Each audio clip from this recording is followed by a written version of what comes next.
Di balik kenikmatan bahan-bahan mewah yang sering kita temui di restoran mahal atau rak-rak supermarket dengan label eksklusif, terdapat kenyataan pahit bahwa banyak di antaranya ternyata tidak asli. Pemalsuan makanan bukanlah isu baru, tetapi skalanya kini telah merambah ke level global dengan nilai industri yang diperkirakan mencapai 664 triliun. Berikut adalah 5 kelompok bahan yang paling rentan dipalsukan, dan bagaimana konsumen bisa menghindari jebakan bahan palsu ini. Salah satu bahan yang paling sering dipalsukan adalah kopi. Kopi, minuman yang jadi bagian hidup banyak orang, juga rentan dicurangi. Pemalsu mencampurkan biji kopi murah, biji tumbuhan lain, hingga bahan tak lazim seperti serbuk gergaji, jagung bakar, bahkan kertas gosong untuk menambah volume. Salah satu cara mengetahuinya adalah mencermati rasa dan asal-usul kopi, serta membeli dari sumber terpercaya. Sertifikasi, seperti dari Specialty Coffee Association, bisa jadi acuan keaslian.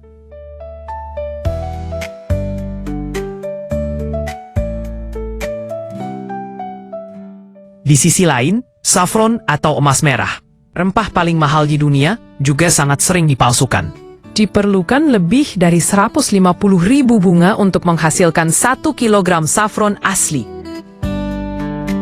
Penipu mencampurkan kelopak kering lain, serat kelapa, bahkan rambut kuda, lalu mewarnainya agar menyerupai saffron. Uji keaslian sederhana bisa dilakukan dengan memasukkan helai saffron ke air. Jika langsung berubah warna merah terang dan hancur, kemungkinan besar itu palsu. Saffron asli perlahan melepaskan warna kuning dan mempertahankan bentuknya. Sedangkan madu, bahan manis yang tampak alami, juga rentan dipalsukan. Banyak madu di pasaran ternyata campuran sirup jagung, glukosa, atau madu impor murah dari China yang telah disaring polennya agar tak bisa dilacak asalnya. Dalam kasus Honeygate di AS, madu palsu yang mengandung antibiotik ilegal dipasarkan dengan label 100% murni. Madu mentah dari peternak lokal tetap menjadi pilihan terbaik. Keju parmesan asli, atau Parmigiano Reggiano, hanya diproduksi oleh sekitar 300 pabrik di wilayah Emilia-Romagna, Italia. Proses pembuatannya ketat, membutuhkan fermentasi minimal 1 tahun, dan memiliki kristal asam amino yang memberikan cita rasa gurih. Di AS, produk parmesan bisa saja hanya keju biasa, yang dicampur selulosa dari bubur kayu hingga 7,8%. Seperti ditemukan pada merek Great Value. Bahkan, ada sindikat kriminal yang menjual parmesan palsu senilai 33 triliun rupiah per tahun.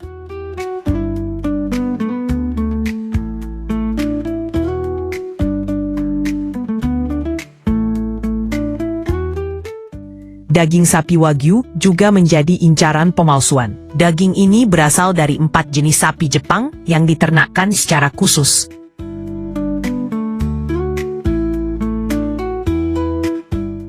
Namun di Amerika, sapi yang hanya memiliki setengah genetika Wagyu pun bisa dilabeli Wagyu. Konsumen dapat mengecek sertifikat keaslian atau pola marbling lemak yang khas untuk membedakan daging asli. Kaviar, telur ikan sturgeon, termasuk makanan termahal di dunia, juga kerap dipalsukan.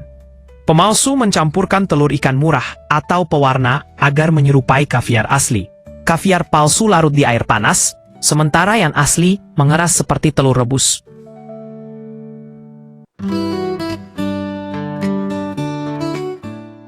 Jamur bawah tanah yang hanya tumbuh dalam kondisi tertentu dan membutuhkan pelatihan khusus bagi anjing pemburu untuk menemukannya.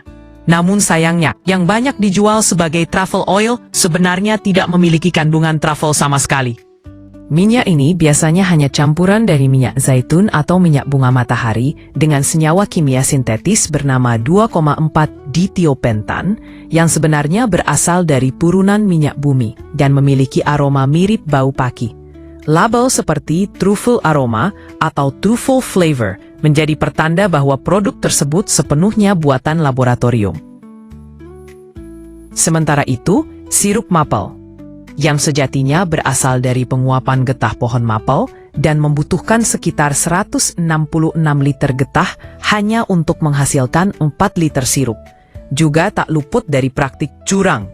Di Amerika Serikat, banyak produk yang diberi label pancake syrup atau table syrup ternyata hanyalah campuran dari sirup jagung tinggi fruktosa, pewarna karamel, dan perisa tambahan, bukan 100% sirup maple. Bahkan ada jenis penipuan yang lebih serius, di mana produsen mencantumkan label 100% maple syrup, padahal isi di dalam botol adalah campuran buatan. Di sisi lain, Kanada yang memproduksi 84% pasokan dunia, menjaga keaslian sirupnya dengan pengolahan cepat dalam 6 jam setelah penyadapan untuk menjaga kualitasnya. Minyak zaitun pun menjadi salah satu bahan yang paling sering ditiru. Minyak zaitun asli, khususnya yang berlabel extra virgin, berasal dari perasan pertama buah zaitun yang diproses tanpa pemanasan atau bahan kimia.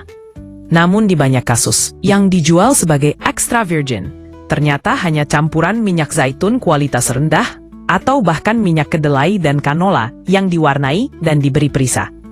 Para pemalsu kerap kali beroperasi dalam jaringan kriminal yang sangat rapi, seperti yang dibongkar oleh Europol di Italia, di mana pabrik-pabrik pengolahan palsu tersembunyi di gudang dan mencetak label serta nomor batch seolah asli.